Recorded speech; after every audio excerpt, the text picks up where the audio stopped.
Senator Rodante Marcoleta, kinukwestiyon ang pagsipa agad ng presyo ng langis noong simula pa lang ng krisis, habang iginigiit ang mas mura umanong pagkukunan.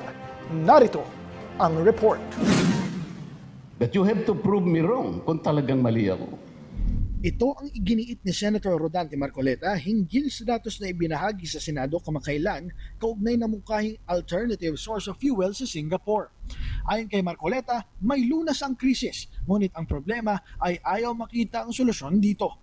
Hindi umano madaling maunawaan kung bakit sumirit ng mahigit 100% ang presyo ng produktong petrolyo noong kasisimula pa lamang ng kaguluhan, kung kaya't kinikwestiyon nito ang replacement cost na ginamit ng Department of Energy.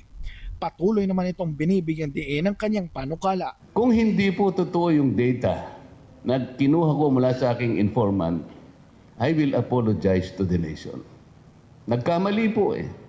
Siguro naman patatawarin po ako ng mga mamamayan natin dahil sa kagustuhan ko lang tumulong at mag-present ng alternative. Anya, maaaring wala naman talagang krisis na dapat pangambahan kundi may nagsasamantala sa sitwasyon dahil may paraan na hindi tinitingnan. Nagpaalala naman ito sa DOE na ipatupad ang RA 8479 kung saan kailangan i-publish ang presyo ng krudo sa international market at i-monitor ang domestic prices araw-araw. Dagdag pa nito, may katungkulan din umano ang ahensya na i-require ang mga importers, refiners at sellers na i-produce at ipakita ang actual importation, sales at consumption sa bawat produkto ng krudo.